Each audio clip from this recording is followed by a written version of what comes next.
Dia 25 de novembro é o dia da luta pela não violência contra a mulher. Em vista disso, no episódio de hoje, nós vamos falar sobre a violência contra gestantes.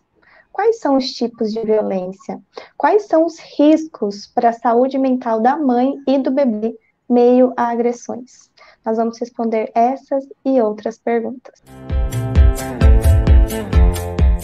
Bom dia, sejam bem-vindos a mais um episódio do programa Psicologia Perinatal em Foco.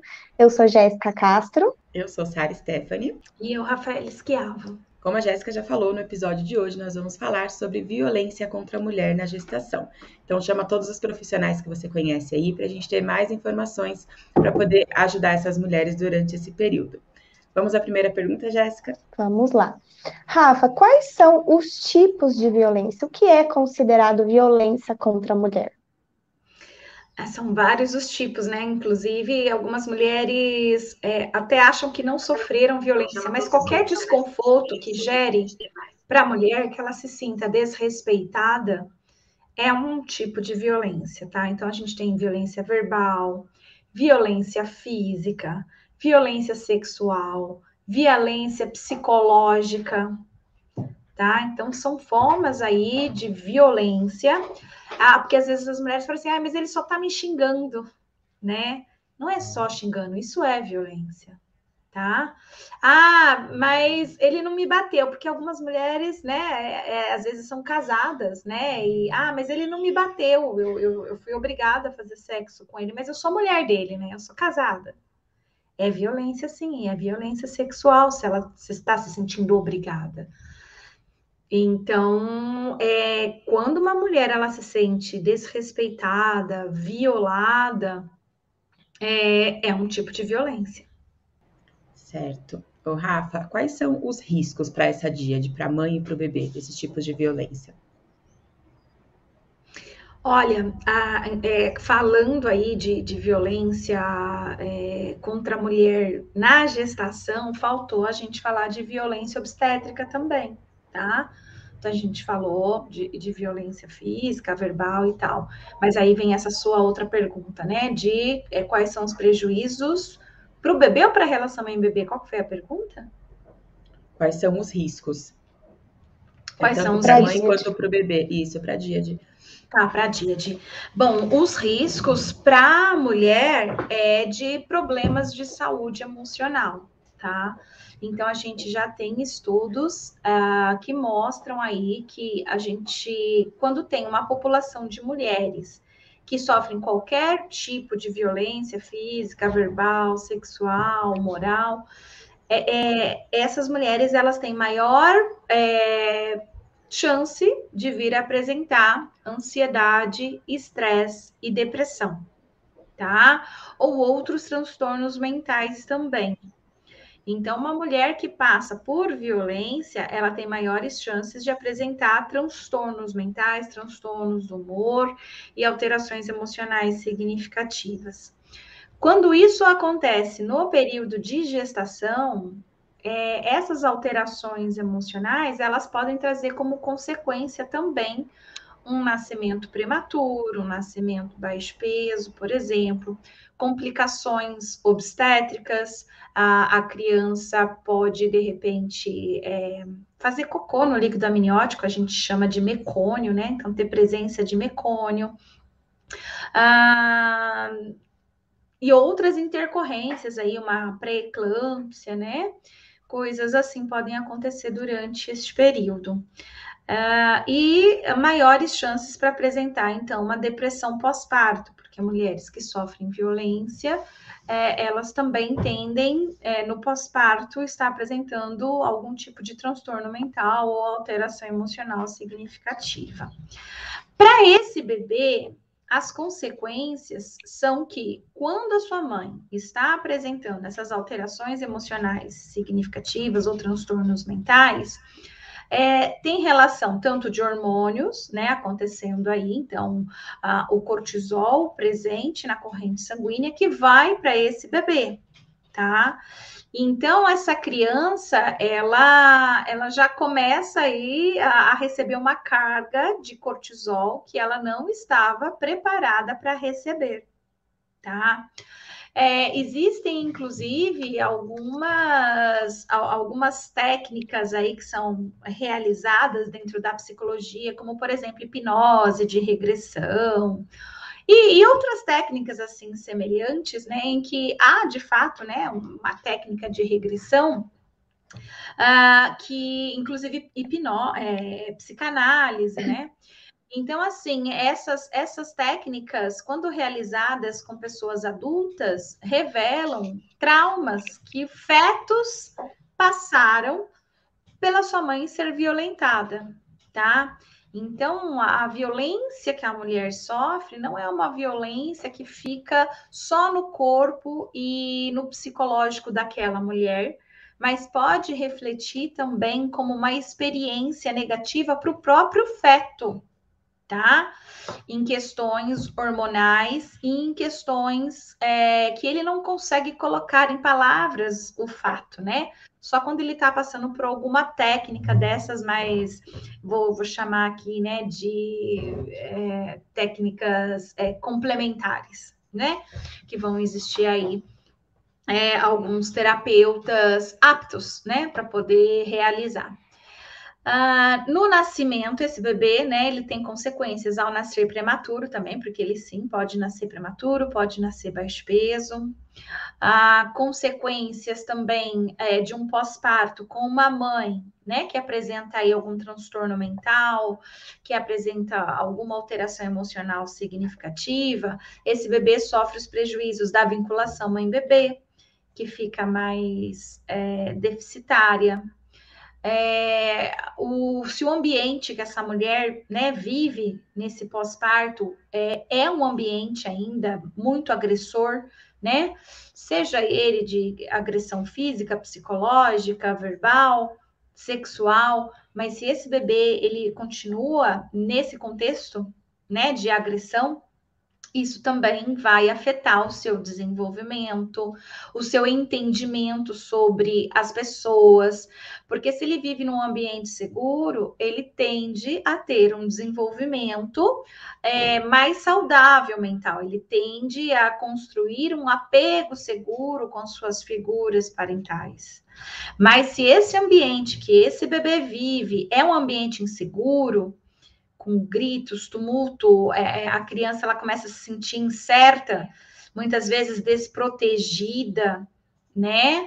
Ainda enquanto bebê, ainda enquanto um ser que não consegue nem colocar em palavras, né? O que ele está sentindo, isso pode afetar a vida psicológica dele para o resto da vida, tá? Então, colocar em palavras também para o bebê o que está acontecendo é adequado. Uma mãe, né, que sofre violência, ela fica mais ansiosa, mais estressada naturalmente por estar naquele ambiente. E a relação mãe-bebê sofre, né, essas consequências. Esse bebê, ele pode também vir a apresentar o que a gente chama de estresse tóxico. O que é o estresse tóxico? É um estresse tão forte que a criança passa, no sentido de não estar envolvida de carinho, de proteção, né? Uma insegurança, um medo, ele fica todo o tempo em sinal de alerta, né? Porque ele não sabe como que ele vai fazer para se defender, mas ele precisa ficar o tempo todo em sinal de alerta, com níveis de cortisol muito acima daquilo que um bebezinho deveria apresentar. Isso também traz prejuízos, né, para esse sujeito. Níveis muito pequenos de cortisol são suficientes para que esse sujeito que sofre o estresse tóxico no início da vida, ele venha desencadear problemas de saúde mental em outras fases da vida. Enquanto, por exemplo, para alguém, né, que desenvolveu o apego seguro, né, não estava vivendo em um ambiente rude e tudo mais, você precisa de muita descarga de cortisol para que você venha adoecer, de fato, apresentar um transtorno mental, uma alteração emocional significativa, você vai precisar de muita exposição, né, ao cortisol. Para uma criança que vive o estresse tóxico, pequenas quantidades de cortisol já são o suficiente para provocar alguns estragos na saúde mental do sujeito ao longo de sua vida, tá? Então, violência que mulheres passam neste período perinatal traz consequências aí, não só para a mulher, mas como para esse feto e bebê também. E por que não dizer, né, que consequências para o resto da vida do sujeito. Uhum. Você está falando, né, que esses prejuízos eles podem perdurar durante toda a vida do indivíduo, né? Mas é possível reparar caso haja essa oportunidade, né, para o indivíduo? É possível reparar e não Sim. perdurar ao longo de toda a vida? Sim, a ciência psicológica já avançou em técnicas, né? Para que a gente possa mudar o comportamento. Então, diante algum estímulo, né? A gente pode extinguir algumas respostas, fortalecendo. Então, vão existir técnicas, principalmente desenvolvidas aí pelas abordagens mais comportamentais, né? Então, a gente tem a cognitivo-comportamental, nós temos o behaviorismo, por exemplo, nós temos a contextual, que são abordagens aí que trabalham muito mais com mudança de comportamento humano. Então, o que era um estímulo antes, né? Que desencadeava um determinado tipo de comportamento, você consegue alterar isso. Então, vão existir técnicas, sim. Existem outras técnicas, né, que a gente pode falar mais do inconsciente aí também, que permitem, né, tem algumas abordagens e algumas terapias também, né, a gente trabalha, hoje existe aquela terapia... EMDR? Existe essa, muito bom, mas eu estava tentando lembrar de uma outra que o psicólogo ainda não usa, né? Não é do psicólogo. Não é sistêmica familiar, porque essa é do psicólogo. Eu queria falar constelação familiar, né? Existem terapeutas utilizando constelação familiar. Então, assim, a psicologia não trabalha ainda, né, como uma técnica do psicólogo e tal, mas eles trabalham com bastante traumas. Ela é de regressão. Enfim, vão existir técnicas, vão existir formas, a hipnose, né, ela consegue chegar, né, dentro da própria psicanálise, existe a experiência emocional corretiva, que também é uma técnica, e por aí vai, né, cada abordagem vai ter aí os seus estudos e suas técnicas para serem utilizadas, mas hoje existe, sim, ferramentas. Então, a pessoa ela não é fadada a passar o resto de sua vida, né, aí revivendo a origem do trauma, revivendo, né, essa experiência traumática, essa experiência desagradável. Não, é possível ser revertido, sim, com as mais variadas técnicas que vão existir dentro e fora da psicologia aplicada aí por terapeutas. Rafa, você falou um pouquinho da violência obstétrica, né? A violência obstétrica, ela acontece só no momento do parto ou pode acontecer na gestação também? Legal, a violência obstétrica é um tipo de violência contra a mulher, tá? Que vai acontecer no período perinatal e não no período de parto apenas. Então, uma gestante, ela pode sofrer violência obstétrica, uma mulher durante o parto e no pós-parto. Tá? A violência obstétrica, ela é muito comum aqui no nosso país. A violência contra a mulher, infelizmente, é algo muito comum no nosso país, né? E em vários outros também por conta da cultura mesmo, de que mulher é objeto, de que mulher, né, é inferior ao homem, uma série de pensamentos machistas que existem aí no Brasil e em outras partes do mundo também, que faz com que os homens, né, acreditem que eles têm poder de decisão sobre a nossa vida, sobre o nosso corpo.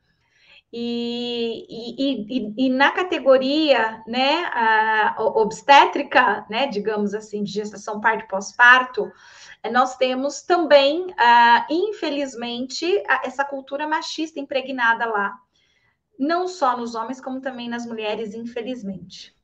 E aí, então, a violência obstétrica que acontece no corpo da mulher, né? Mas é importante, né, a gente lembrar que a violência obstétrica ela é cometida por profissionais que atendem a mulher, tá? Na gestação, parto ou pós-parto. Diferente, por exemplo, de uma mulher que está grávida e sofre violência doméstica, tá? Lá na sua casa, né? O seu esposo, parceiro, sei lá, de repente ali agride ela de alguma forma, tá? Então, existe essa diferença. Não é porque a mulher está grávida que se ela sofre um tipo de violência na casa dela ou no pós-parto, que é violência obstétrica. A violência obstétrica, ela se caracteriza por ser uma violência direcionada à mulher na gestação, parto ou pós-parto, cometida por algum profissional da saúde. Não é só pelo obstetra. Algumas pessoas, né, às vezes até entendem, quem comete a violência obstétrica é o obstetra, né? Não, gente, né? Então, enfermeiros, anestesistas, psicólogos, doulas, tá? Vamos incluir esses, porque, né, a gente acaba humanizando e é para ser uma profissão mais humanizada, de fato. Mas eu já ouvi relatos, sim, de pessoas que infelizmente foram atendidas por psicólogos que não são perinatais, que não têm conhecimento e que acabam reproduzindo a violência como algo natural, naturalizado, né? Porque viu os médicos fazendo, enfermeiras fazendo, e acredita que aquilo ali é comum, é normal, eles não percebem que aquilo é uma violência simbólica, né? A violência simbólica é quando você sofre e nem percebe. Mulheres, por exemplo, que passam pela episiotomia sem necessidade, sofreram violência obstétrica, mas elas não sabem até que isso seja dito para elas de fato. Então, se você faz uma pesquisa e pergunta, você sofreu violência obstétrica? Ela pode dizer para você, não sofri. E aí, quando você começa a perguntar, mas foi colocado sorinho? Foi sim, te falaram?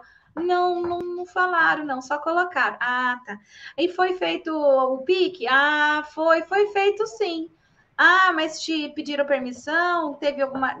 Não, todo mundo faz. Eu não sabia que tinha que pedir permissão, não, né? Algumas Então, falas são tão sutis, né, que você nem percebe que está passando por uma violência. Perfeito. São tão sutis que você nem percebe. Então, é isso que vai se caracterizar como violência obstétrica, tá? A violência cometida, então, pelos profissionais que estão assistindo essa mulher neste período aí perinatal de gestação, parto e pós-parto. Então, se ela tiver tanto no setor público quanto no privado, passando por qualquer tipo de atendimento, por qualquer tipo de consulta que está relacionada à gestação, parto ou pós-parto, pode ser caracterizado, então, como violência obstétrica. Então, não é uma violência que acontece só no parto e não é uma violência que é cometida só por obstetras, tá? Acontece que o maior número de relatos que a gente vê explícito está no momento do parto, tá? Então, assim, desde de um atendimento, né, no pré-natal, que a pessoa nem olha para sua cara, pode ser considerado uma violência obstétrica, né?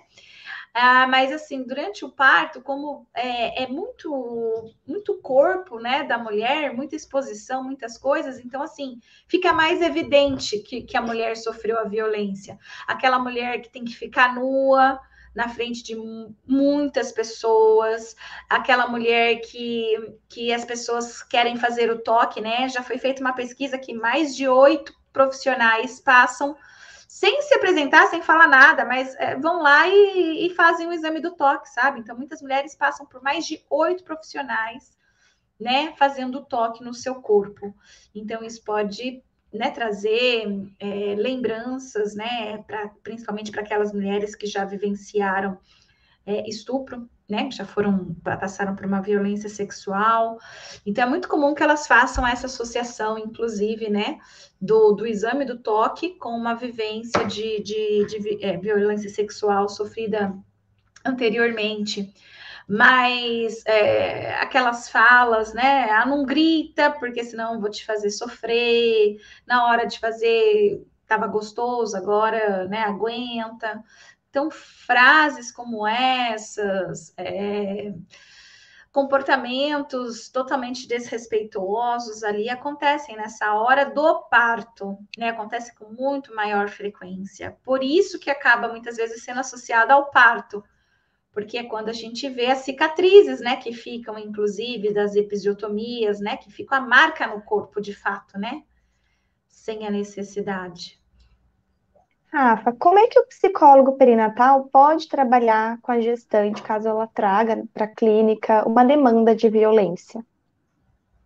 Tá com acolhimento inicial, né, então a gente vai acolher, entender, né, que tipo de violência foi, e orientar, muitas vezes, se ela continua a sofrer a violência ou se for da vontade dela, dar todos os recursos para que ela possa fazer a denúncia, né? Porque às vezes ela tem medo de fazer a denúncia, né? Então, um psicólogo que atende situações como essa deve investigar se ela tem o desejo de fazer essa denúncia, né?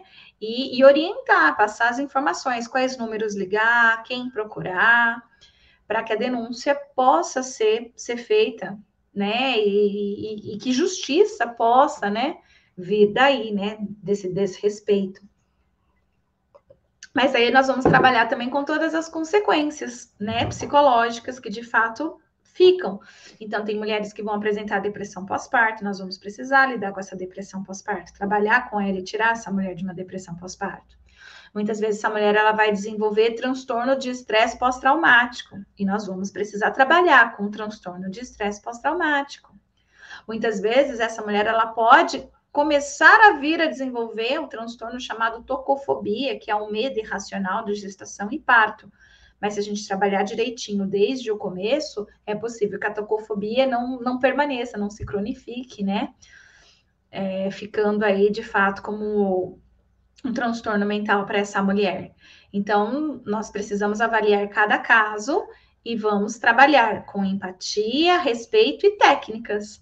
E para isso, nós vamos precisar sim ter conhecimento da psicologia de parto, da psicologia perinatal, para entender, compreender gestação, parto, pós-parto, para que a gente possa oferecer um serviço de qualidade e não um serviço meia-boca, né? Porque, infelizmente, pode ser oferecido serviço meia boca, aí quando a pessoa não faz nem ideia do que significa violência obstétrica, o que é considerado ou não. Tem psicóloga por aí atendendo casos de violência obstétrica que ela não faz a menor ideia que ela mesma sofreu violência obstétrica, sabe? Ela mesma passou pela episiotomia, ela mesma passou pelo sorinho, e para ela isso não é violência obstétrica. Para ela tá tudo bem. Ela mesma foi conduzida para uma cesárea desnecessária e para ela tá tudo bem.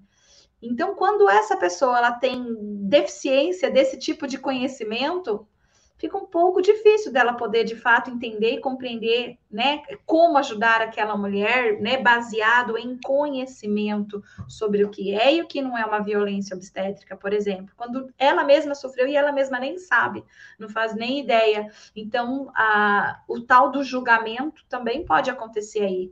Né? Uma mulher que chega falando de repente, olha, né, eu queria ter parto normal e tive uma cesárea porque eu fui obrigada e tal, né? Eu sei que foi desnecessária, a mulher não entende, por quê? Na cabeça dela, tipo, mas para que sofrer com parto normal? Né? É tão mais fácil a cesárea, por que essa mulher, deixa eu ver o que está lá no passado dela, o que tá, né? O que aconteceu lá na vida dela para ela estar com essa coisa toda, né? Por quê? Porque ela não faz nem noção, né, que alguém empoderada com conhecimento, né, não tem nada a ver lá com o passado, tem a ver com conhecimento, tem a ver com o empoderamento feminino do parto e que isso pode, né, afetar. Então, é importante que quem vá, de fato, fazer esses tipos de atendimento seja um profissional qualificado para isso. O Rafa, trabalhar com essas mulheres gestantes, né, com pré-natal psicológico, cursos de gestantes, rodas, orientação, é um fator de proteção, não só para violência obstétrica, mas para outros tipos de violência? Olha, o grupo de apoio, ele pode ser um fator de proteção, sim, tá?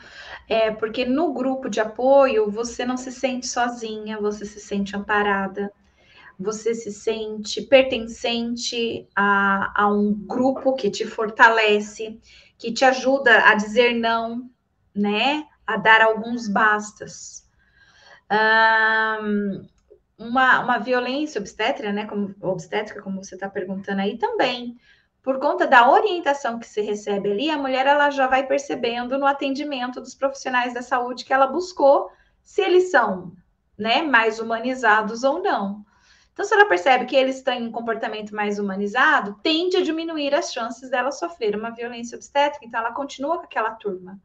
Mas ela, ao perceber que não está sendo legal, que já estão induzindo ela para uma cesárea ou coisas assim, né? E ela aprendeu isso no grupo, então faz com que essa mulher muitas vezes tenha tempo hábil para procurar outro profissional, né, que possa ter as mesmas ideologias que ela, né? E facilitar o processo para evitar aí que ela venha a sofrer uma violência obstétrica.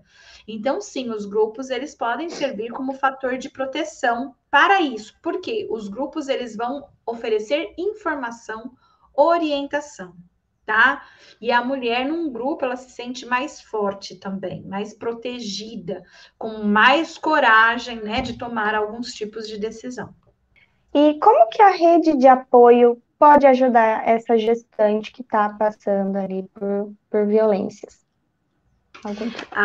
A rede de apoio pode fazer denúncias, né?